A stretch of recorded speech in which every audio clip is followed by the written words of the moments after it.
How do you know you can trust the people in your life? This case brings goosebumps.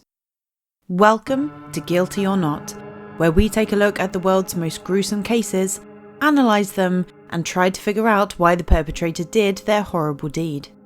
Grab a cup of coffee or tea, find a cosy place, and let's dive into the case of Kimberly Proctor's. Kimberly Patricia Proctor's was born on January the 1st, 1992, in Lanford City, Canada. Her mother and father nicknamed her Baby New Year due to her birthday. Wonderful child. She was just a funny little kid, loved animals. She's got her aunt said a bunny at home that she just loves, and her cats, and she was just a feisty little girl. A lot of people picked on her for this, and some of her classmates would make fun of her. Kim also had ADHD, attention deficit hyperactivity disorder. Kimberly's condition made it hard for her to focus, and she would kind of panic while in crowded hallways in school. She was under treatment, but the medication she was put on only made her disturbed.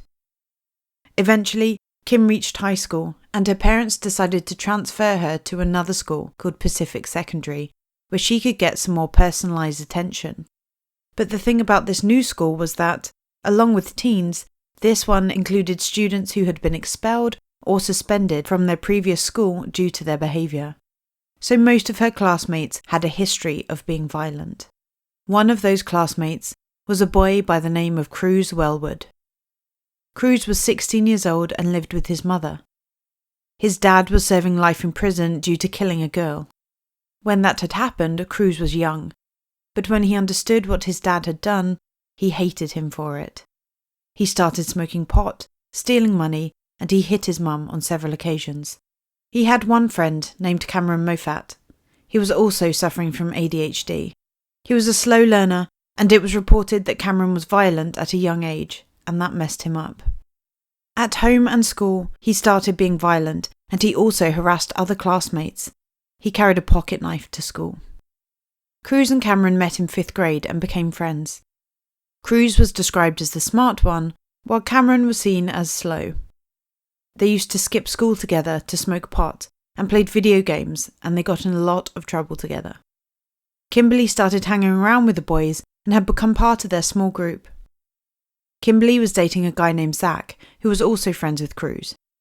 But like most high school romances, Kimberly's love affair with Zach was only short-lived, and Zach broke up with her after a few months.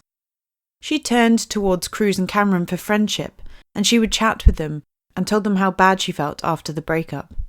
But after months had passed, Cameron confessed that he had feelings for her, writing, quote, "There aren't many beautiful things that I've seen, but I must say you are one of them," end quote. Kimberly replied, quote, "Oh, thanks," end quote.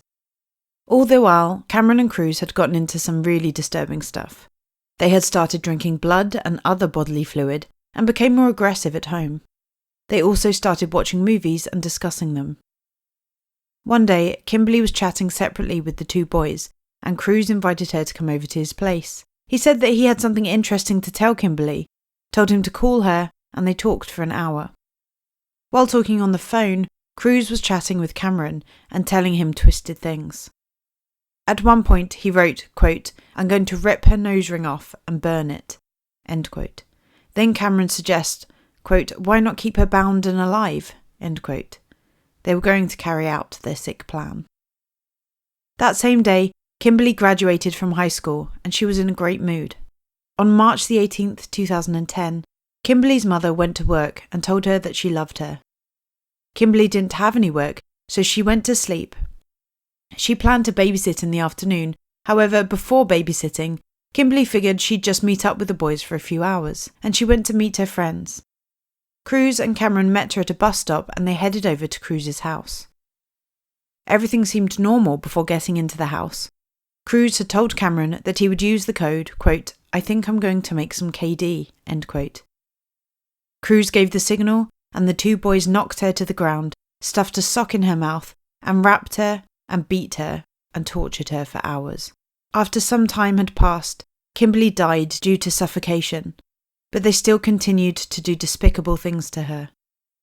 Later, they chopped her up into pieces, and while doing this disturbing act, Kruse was sending messages to Kim asking her if she was done babysitting. Cameron also tried to text her ex-boyfriend to meet him at Kruse's house. The next morning, both boys then put Kimberly in a hockey bag, and they carried the bag into the woods, lit it on fire, and then went home, and lived a normal day as if nothing had happened. Meanwhile, Kimberly's parents were desperately searching for their daughter. They immediately called the police. At 7 p.m. that night, a group of friends were hanging around in the woods, and they found a fire with a really bad smell that they couldn't recognise. A report was issued confirming that it was Kimberly Proctor.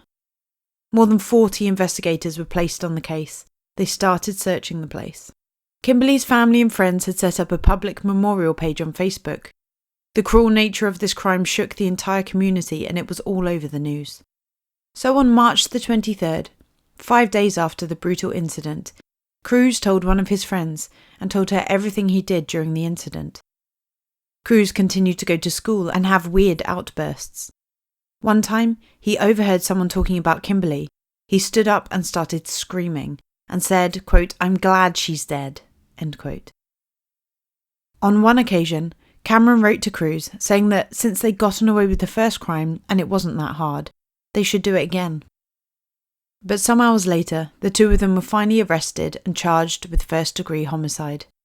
The police had evidence from all of their online activities.